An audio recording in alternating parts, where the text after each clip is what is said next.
Fala pessoal, fazer aí o nosso panorama, fechamento aí da semana. O mercado aí, a semana foi bem agitada, muita coisa interessante que a gente pode comentar, tá? Vou tentar ser o mais dinâmico e objetivo possível. Vou até começar pelo índice futuro, o gráfico perpétuo, contínuo, né? Eu costumo falar do Ibovespa, eu vou falar dele também para manter o costume, mas vou falar aqui do índice futuro, que é o ativo que está todo mundo operando, né? Então a gente teve aqui, né, a semana, né, começando aqui, né? Então o mercado estava perto do suporte dessa consolidação e naquele momento ali entre quinta e sexta-feira parecia que a gente vinha para perder esse suporte, tá? Em região dos 126.500, alguma coisa do tipo, e poderia, né, abrir o espaço para quedas maiores. Só que aí veio a segunda e a terça dessa semana e o mercado rasgou para cima, ou seja, voltou em direção à zona, né, a faixa que tem sido a resistência aí até então aqui no 130, 131 mil pontos. E aí na terça-feira ficou parecendo que bom, agora qualquer pullback aqui vai ser para fazer o rompimento. Só que isso não aconteceu, né? Então veio aqui a quarta-feira, a quinta e essa sexta-feira, né? Então o mercado aí deslocando forte nessa sexta-feira, né? Com muito noticiário pesado e etc, muito ruído, muitas incertezas e o mercado aí pesou bastante, tá? Então você repara até aqui, né, um volume acima da média, né? Então chama atenção. E o que a gente tem aqui nesse fechamento do índice futuro, tá? Tá fechando agora, né, inclusive. O que a gente está vendo aqui? Finalmente um fechamento, né, aqui no caso, né, do suporte abaixo, né, da região que tem sido suporte. Tá? É lógico, não está tão distante assim, né, não está tão distante assim, mas a gente tem um fechamento, né, rompendo, perdendo esse suporte. Tá? Então, qual é o meu cenário aqui, base, né, para a próxima semana? Ou a gente vai esticar, continuar caindo, vim aqui até essa faixa aqui, 124 mil pontos, que vai ser o 127. Quem conhece o Fibonacci sabe que é o abre-alas, né? Porque vai nos permitir pensar nos alvos de queda, tá? Então esse é o meu primeiro cenário, a gente continua caindo aqui e aí sim, eventualmente a gente faz um repique aqui até essa região para depois seguir. Tá? Esse é o meu primeiro cenário.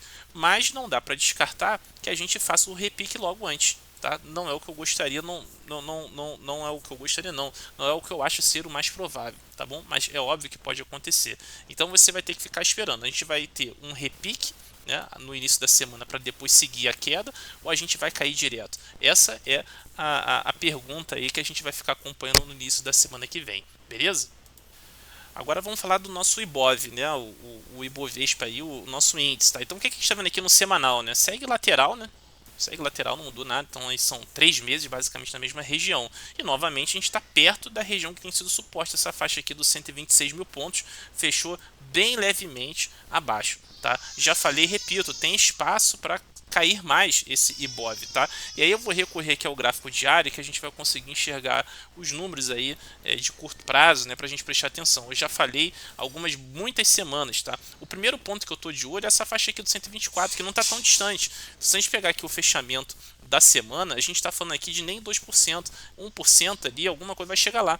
Então é o primeiro ponto que eu estou pensando aqui, caso o mercado realmente venha fazer um movimento de queda. Agora, se né, a gente fizer, como eu falei ali, do índice futuro, tá? Que muda um pouquinho os números. Se a gente fizer algo assim e depois isso, e aí seguir, aí sim, aí de repente a gente consegue aqui, ó, num zigue-zague, já tendo saído dessa consolidação, achar uma oportunidade de venda, né, para fazer um swing, fazer uma posição, acreditando num deslocamento maior, porque aí a gente teria aqui, ó, a região do 116 para buscar. Então aí a gente teria um range de movimento de uns 10 mil pontos. Aí é questão de risco-retorno, né? Se você assumir um stop de até 3 mil, você vai ter um 3 para 1 aí para você tentar fazer. Isso é lógico, é um índice, tal, é um cenário possível. Agora, o que me faria descartar e mudar completamente de ideia? Se a gente volta aqui, ó, subindo, né?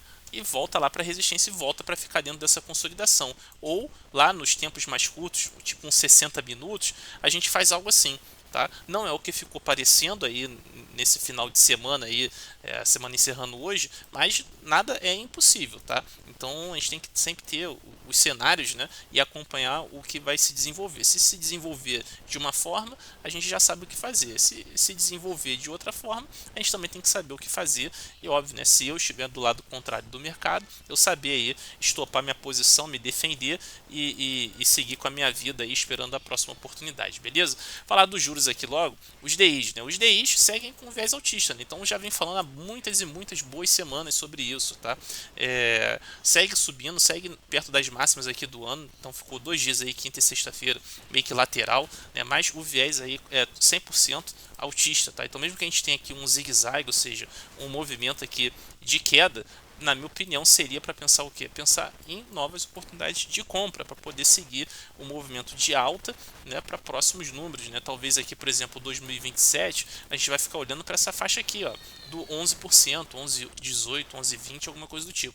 Se você olhar aqui o DI mais longo, a leitura basicamente é a mesma. A gente também está aqui com viés altista, só que aqui o número muda um pouco, né? O número mais distante aqui é a região do 12 já, né? Então aqui continua o viés altista, mesmo que a gente tenha aqui um pullback, alguma coisa do tipo, provavelmente a gente vai ter oportunidades aí também de montar posições que se beneficiem aqui da alta dos juros. É lógico, repito, é que é um cenário, uma possibilidade, nada disso pode se desenvolver como eu estou falando aqui, e a gente vai ter que se atualizar e mudar de ideia, e tudo bem, isso faz parte. Agora falar aqui do nosso dólar, né, pessoal? Eu já havia comentado, né, que a gente estava aqui bem comportado nos últimos meses, mas eu vi aqui bons motivos para acreditar na alta do dólar, tá? E aí o início dessa última semana até frustrou um pouquinho a ideia, porque fez aqui meio que uma correção, e aí depois sim seguiu. Né, e seguiu para onde? Né, para os próximos endereços, né, que vai ser aqui essa região do 5,15 depois do 5,20. Então é para lá que a gente está olhando. Pode ter um pullback antes, pode. Então o mercado não anda em linha reta, por mais que às vezes a gente ache, né, que é isso que vai acontecer, mas não é assim que acontece. Então se tiver aqui uma correção, né, até o 0,6, aqui alguma coisa do tipo, na minha opinião, poderá ser uma janela de oportunidade para tentar levar até o 5,20 lá em cima, tá bom? Então o dólar mantém o viés altista aqui, por enquanto, sem qualquer razão para mudar de ideia, tá? Bora dar aquele giro nos índices setoriais, tentar ser dinâmico aqui. Consumo, né, na minha opinião, vou com um viés baixista aqui para a semana que vem, né? Então a gente fez aqui um repique e começou a cair. Vai ter essa faixa aqui como um possível suporte, mas uma vez perdido, vai ter espaço aí para cair bastante, tá? O IEX, algo muito parecido, né? O que a gente teve aqui, né? Um período aqui de consolidação e que no início dessa semana que se encerra, parecia que ia sair para cima e voltou tudo e veio que já perdeu o fundo dessa consolidação. Então, na minha opinião aqui, ó, o viés para a semana que vem é baixista, tá bom?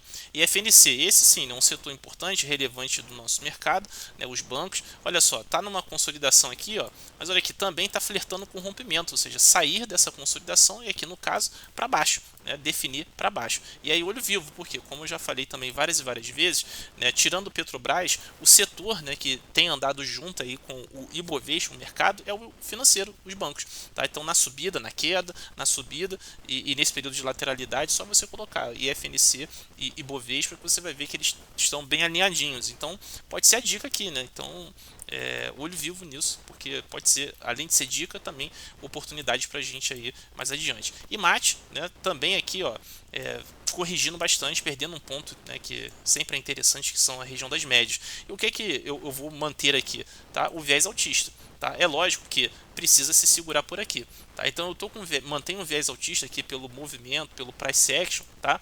Mas eu sei que está no perigo. Né, no perigo, porque está deixando um ponto importante para trás, que é a média de 20 períodos, que eu gosto bastante, e pode ser que corrija e caia mais um pouco. Mas eu mantenho aqui o viés altista ainda para a semana que vem, tá? O IMOB muito parecido com o consumo, tá? O que a gente tinha aqui? Um viés altista, só que aí ele já estava aqui no perigo, né? Olha só, né? Já vinha caindo aqui. E aí veio o início dessa semana, fez o repique, ó, e tomou uma senhora porrada nos últimos 3 dias. Vai ter também aqui esse fundo, né, de fevereiro como um possível suporte, mas perdido vai abrir uma porta aí, né, para uma queda maior. Então vou com um viés baixista aqui para o IMOB também, tá? E para finalizar, small caps, né, que eu mantinha o viés altista, tá? E no início da semana parecia que realmente ia embora, e aí veio, né, como todo o mercado, esses últimos 3 dias, quarta, quinta e sexta, apanhou feio, né? E aí, né, eu vou para a semana que vem com um viés baixista. Eu sei que esse fundo de fevereiro vai ser um fundo importante, pode ser suporte, mas aqui para mim, se tiver um repique, provavelmente vai ser para vir aqui nesse fundo e talvez até perdê-lo e abrir espaço também para quedas maiores, tá? É lógico, tudo isso daqui, pessoal, pode mudar a partir de segunda-feira, e aí a gente atualiza também sem problema nenhum, porque aqui é casado com opinião, né? A gente tem que saber mudar de opinião se houver evidências para isso. Falar do mercado lá fora, né? Começando aqui pelo S&P, vou até usar aqui o semanal, faz tempo que eu não comento o semanal, né? A gente o rally aqui, né, de outubro até agora foi muito forte. Então você percebe que a gente chegou no objetivo, né, do nosso Fibonacci e está ali descansando nas últimas 4 semanas. Né? Então sendo que as últimas 2 semanas numa correção bem suave, tá? Então se você perceber essa última pernada aqui ao fundo com topo, então traça um Fibonacci aqui, ó, a gente tem aqui a primeira retração tá aqui, ó, no 4.000, 5.000 a 4.990, que do fechamento dessa semana a gente está falando aí de algo próximo de 2,5, 2,30 aí por cento de queda a fazer, que não muda, eu repito, em nada, tá? Nada. Então se o S&P fizer esse movimento aqui, ó, não muda ainda em nada a tendência de alta aqui do semanal, tá? Porque pode fazer esse pullback e depois fazer isso daqui, tá? Só que ainda assim é uma queda, né? Queda é queda, os preços vão cair, os ativos vão cair, então tem que ter cuidado aqui com isso e ficar querendo se antecipar, tá? Por enquanto, na minha opinião, por mais que a tendência ainda seja de alta, no momento a gente não tem motivos para ficar pensando em compras ainda, tá? Então você tem aqui, ó, topos e vem caindo, tá? E aí as médias, né, que são sempre, para mim, né, pontos importantes para você tentar o retrade, como foi aqui em várias ocasiões, né, durante esse rally, tá? Elas já foram deixadas para trás, tá bom? Então há espaço para continuar caindo. Eu já falei, vou repetir, essa faixa aqui dos 5.100 e 4.970 vão ser ótimos números aí para a gente prestar atenção. E aí do fechamento dessa semana, a gente está falando aqui de algo em torno de 1,5 aí, 1,6 até 3% de queda. É uma queda, tá? Que há muito tempo, nesses últimos 5, 6 meses, não se via. E aí a gente vai ficar de olho, ver se esse movimento vai se desenvolver e, obviamente, né, vamos ter oportunidades tanto de aproveitar a queda, quanto também de eventualmente, havendo sinais, aproveitar também para fazer compras, né, novas entradas na compra, acreditando, né, no movimento de médio prazo ali, que ainda é altista. Tá? Então há espaço para mais correção aqui, mais queda no S&P também. O juro 10 anos, né, destaque aí, todo mundo falando, também já vinha comentando há bastante tempo, né, que o viés era altista, tá? Então os zigue-zagues todos continuaram depois subindo. Essa semana deu uma acelerada ali na quarta e quinta-feira, tá chegando perto do 4,6, tá? O 4,7 é aqui, ó. É esse movimento aqui que a gente está de olho, tá? Olhando aqui para esse 4,7. E aí veio essa sexta-feira, um movimento de queda aí nas taxas.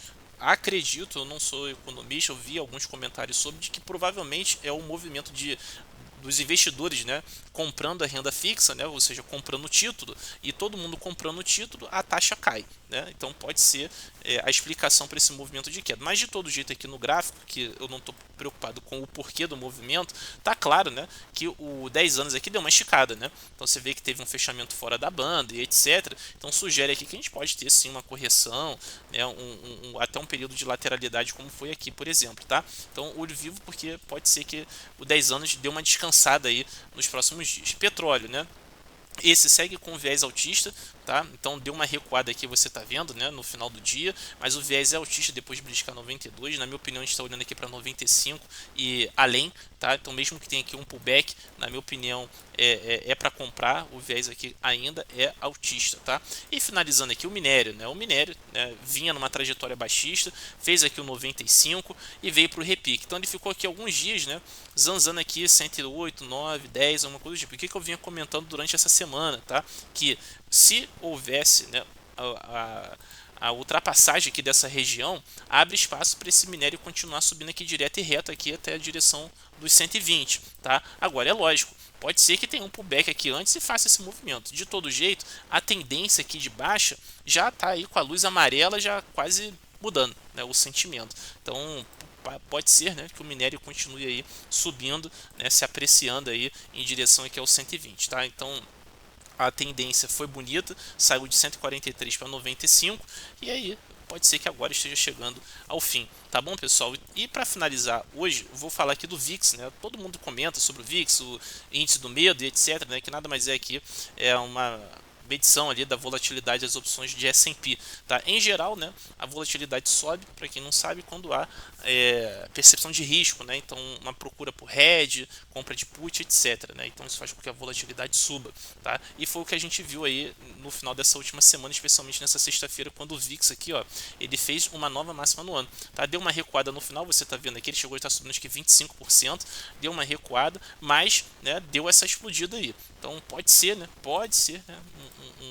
um sinal aí adicional de possível risco aí para frente para os próximos dias. O tempo vai dizer, todo mundo acompanha o noticiário, sabe que tem aí o risco de escalada da guerra lá, Irã, Israel, não sei o que. Isso traz incertezas e pode explicar também essa possível aversão ao risco e procura por proteção. Mas isso é um dado adicional aí para a gente acompanhar também na semana que vem. Beleza, pessoal? Espero que o vídeo tenha ajudado. Se você gostou do vídeo, está assistindo pelo YouTube, deixa o seu comentário aí, dá o like aí, compartilha com quem você acha que pode ser útil, que pode ajudar, e fica aí o merchan também, né? Se você gosta aí da forma que eu comento os gráficos e identifico oportunidades, quer aprender um pouco mais como você pode usar os gráficos aí para encontrar seus trades, eu tenho curso gravado, mentoria, etc. É só chamar no inbox. Tem aí no link da descrição do vídeo no YouTube, tem o meu canal, o meu grupo no WhatsApp. É um grupo aberto, você pode me chamar lá se quiser, que aí a gente troca uma ideia sem compromisso e ver como é que eu posso te ajudar. Valeu, um grande abraço, espero que você tenha tido uma ótima semana e semana que vem aí a gente está de volta. Valeu!